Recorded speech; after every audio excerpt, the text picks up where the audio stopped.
Hello everybody, this is going to be the Deku... No. It's going to be part 3 to the series I mentioned last time, but I'm doing the name change today just so no one gets confused. So it's Deku's Clone Army. MHA podfic. Or, well, it's an OC, but get what I mean. Anyway, 3, 2, 1, let's go. Izuku wakes up and thinks, it might be a good idea to do the Dagobah Beach, clean Dagobah Beach. It might do many things, and I should actually check how many clones I have. And Izuku does the math, and yes, he might be a bit off, but he has over 718,446 clones by today's date. Meaning, by when he graduates, he'll probably have more than 1 million clones. Honestly. And he honestly thinks that it's not going to be necessary to have that many clones, but, well, he's not going to even try to do anything. And he hears something from one of his clones in his quirk, so he just says, hey, let's go into my quirk space. And he sees Green, as normally he does, and Green says, Izuku, we found something. What? Well, it's a little disturbed, but actually, I should warn you, it's going to be kind of disturbed and kind of worrying, but we found this out thanks to us doing a shit ton of quirk research on our quirk. And Izuku goes to the homemade lab in his head, and Izuku says, how do I have this much space? Am I airheaded or something? And Green says, far from that. You view me. This is not even 1% of your brain. And your quirk is only like, what? 0.5% of your brain, and you have all of us. So, let's just say that's not it. And Izuku sees a clone on a bench that looks half dead, and Izuku says, what the bleep are you doing? Oh, he volunteered for this. What the bleep did he volunteer to? And the clone on the bench says, oh, I volunteered to see if we can squeeze our essence to make it so you can get more strength or something. And Izuku says, what on God's green earth have you crazy bastards done? And Izuku sees the scientists, or the quote-unquote scientists, that just look like him in white uniform with a crazy mad scientist glasses. And Izuku says, what do you have for research? Oh, if you extract life essence from a clone, and they can grow it back, so basically squishing the life out of a clone, continue, you can increase your lifespan, strength, speed, and etc. Izuku says, can they grow that back? Yes, they can. No, I am not having... No. We know that I can do that, sure. But I am not going to do it any more than we have done research. And a bunch of the scientists, Izuku's pout, but, well, they know that this was only really... The only way they really were able to do this is because subconsciously they all have a somewhat, let's just say, self-deprecating streak that the phrase is if my pain can help someone else is applicable. And yes. Outside of character, Izuku is very much in canon 3 steps away from being suicidal. There's nothing to convince me on that. Anyway, Izuku gets out of his quirk space and says, for the love of everything that is mighty. I can't even compare. Okay, let's just... Yeah. And Izuku asks his mom if he can go to Dagobah, and she says, why? And he says, oh, it's because I can train there. And she says, gloves, thickened boots, and wear pants. If you do not, I'm not allowing you to go. And Izuku gets it and says, okay. And Izuku heads down there, and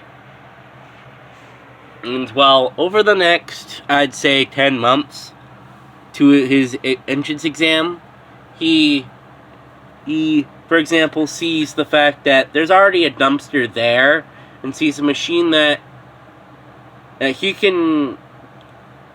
he recognizes it as a machine that a pro hero called Immortal, or the Immortal Hero, uses for help people incentivize recycling, because he was back from the day where global warming and pollution was so bad that from what he remembers hearing in history books, that it was very hard to breathe, or at least that's what he heard. But Immortal has outright said that it didn't get as bad until the 2050s and got down to 2070s. But, well, Izuku thinks to himself, well, I can do 2 things at once. And for the next 10 months, he cleans the beach, gets some money from recycling a decent amount of it, and finds out that Immortal runs down this area because no one goes down this area. And Immortal sees Izuku and says, hey kid, you're cleaning up the beach? And Izuku says, yes? And Immortal says, kid, if you're using your quirk, I'm not gonna beat you on the head with it. I'd be a hypocrite if I did. Believe you me being a part of an organization, an old organization, doesn't help that fact. And Izuku says, wait, am I mistaken there was rumors that you were part of the Meta Liberation Army back in the day? Immortal says, I'm going to make it bluntly clear. The MLA that exists today and the one that existed back when it started are 2 different things. Even though, yes, there are some messages from the original, many of the things that we wanted, we succeeded.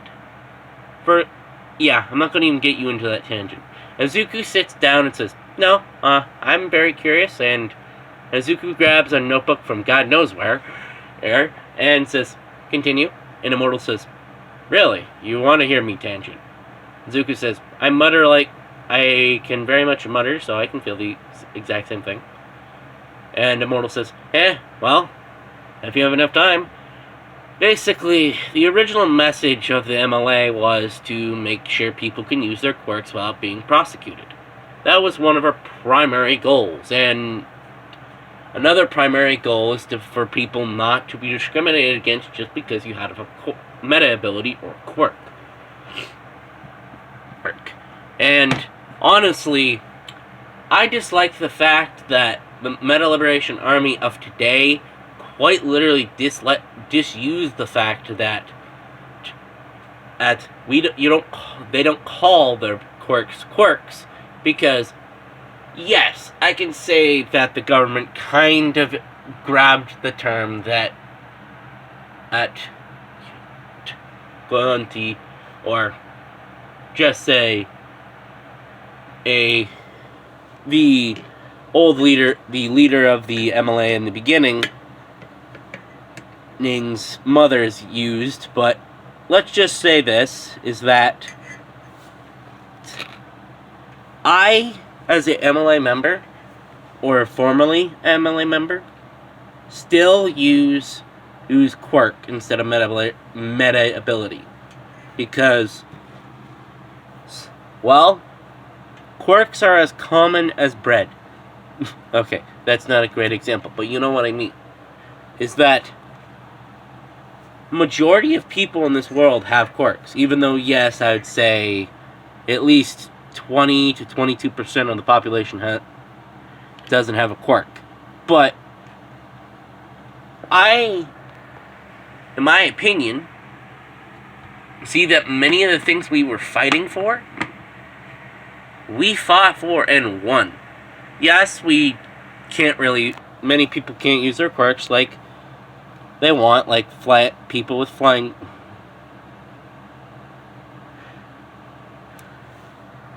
Yeah. People that with flying quirks can't use it to get to work unless you get a quirk permit, where I fought tooth and nail to give people. Yes, it's a bunch of bureaucratic nonsense, but hey, it's another way to legally get a quirk license. But, well, let's just say the HPSC has very much made sure barely anyone knows about it. But anyway, besides that, I'd say our world is very better off for people with meta abilities, or quirks. Izuku says, I have to ask, how common it is for you to say meta abilities on accident? Pretty common. Pretty common. Interesting. Can I get your autograph? Yeah. What quirk do you have, kid? Cloning quirk. And Immortal stiffens like a board on cinder block. And his Mortal says, okay, what type of cloning quirk? Well, it's a, like, you know those old, like, anime, where it's ridiculous? I could say that. Well, kid, just say this. If you ever want to have a relationship with somebody, please, for the love of everything mighty, make sure when you're using your quirk and stuff like that, just make sure your partner knows who you are. And that's what only thing I'm gonna say on that. And Izuku says, "What do you mean?" Oh yeah, you're one of those innocent people. Okay, I'm gonna write this down, and if you ever get into a relationship, male or female, who the ever fuck, I don't care. Read this. Believe you me, it's going to give you very much, help you in the end. Okay. And Immortal signs Izuku's notebook and also signs the note for when Izuku gets into a relationship. Izuku honestly doesn't really think it's necessary, but he very much ain't going to say no to advice from a pro hero. And when the entrance exam happens, Izuku has to sign up and tell the exam people that his quirk might have guns, and, well, let's just say they're a part of his quirk, so he doesn't need his support. He doesn't need to get permission to use them in the entrance exam. So, yeah. And Izuku passed the written exam flying colors, so even if he does fail the entrance exam, he still has a way in.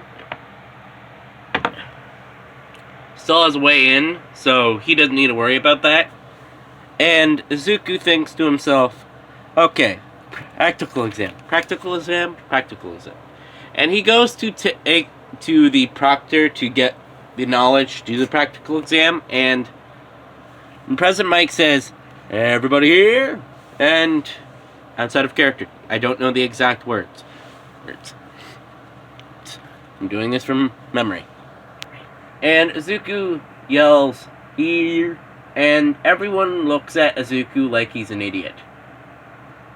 And President Mike is happy that someone actually did it with him. And he explains that there's 1, 2, 3 winners in the exam. And Mr. Robot or that's what one of his clones in Izuku's head calls him. Some interrupts President Mike, and basically demeans UA by saying that if there's a error, thanks to the fact there is a fourth bot, they need to know about it. And Mr. Robot, by the clone 743, says, You need to quit muttering and interrupting people. And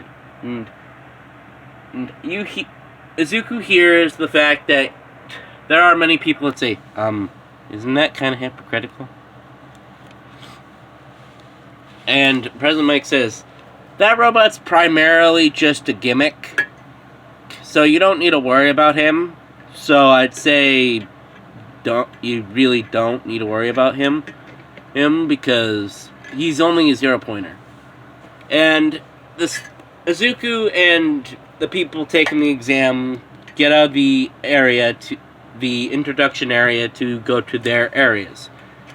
And Izuku gets to his area with a brown-haired girl that looks nervous and feels a hand on his shoulder, and Mr. Robot, that's not Izuku's words, that is his clone, one of his clones, and Mr. Robot says, are you going to try to interrupt her like you interrupted the entire...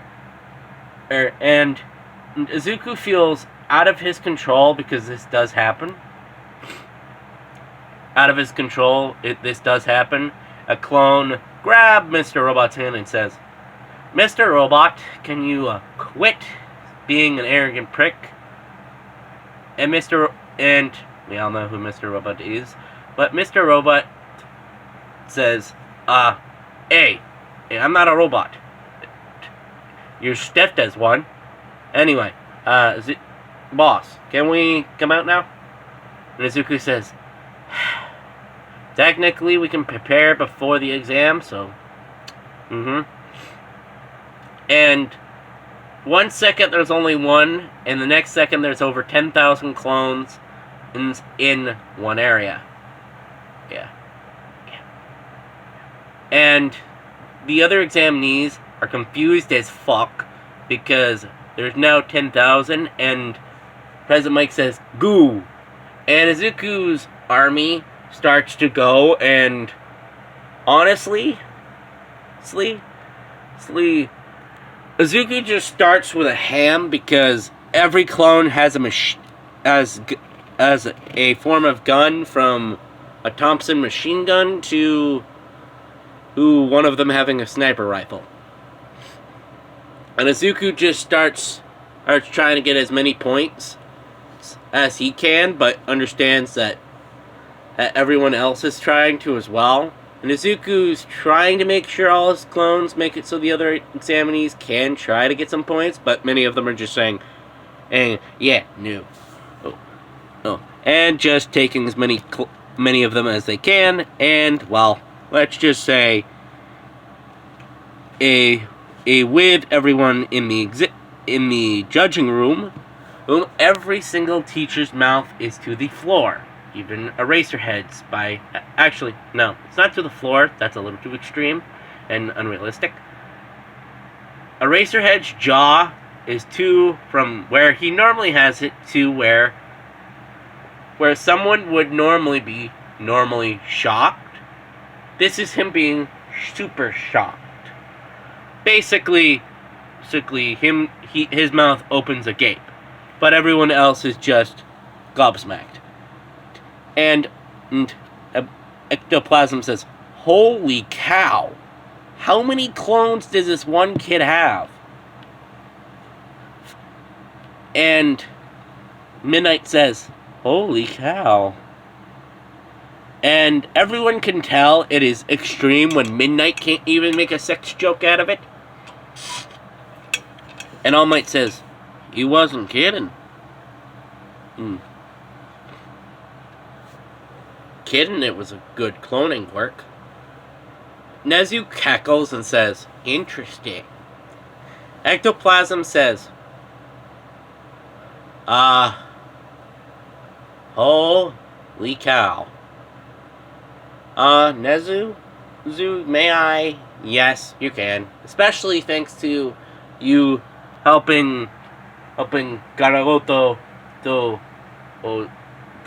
with him. Yeah. Yeah, holy cow. Oh.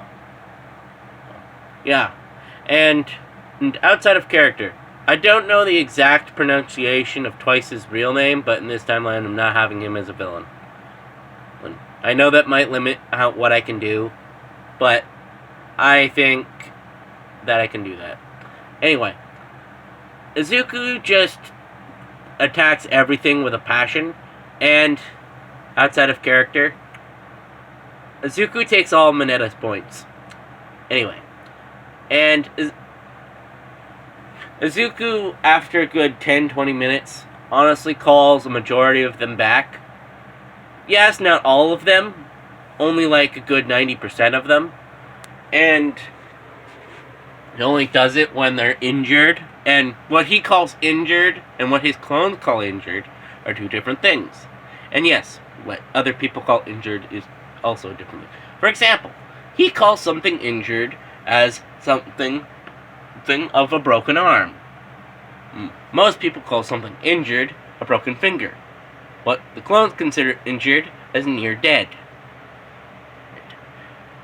Anyway, Izuku sees the one-pointer about to crush the girl, and Izuku calls up over 400,000 clones, and they all book it. And Izuku sees the like 14 clones picking up the rock, helping this girl up. Some of them giving her first aid, and literally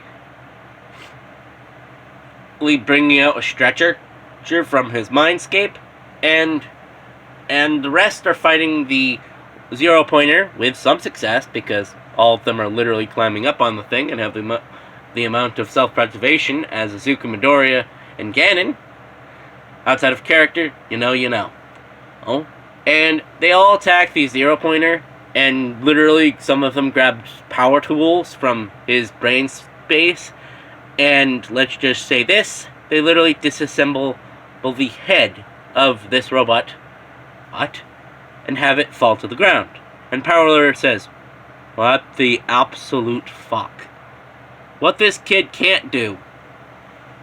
And after the exam is over, because that's when it's over, Izuku Midoriya helps Ochako and gets a head count of how many points, because honestly, after 64 points, after one of them says 64 and another one says 53, no one else can really keep count.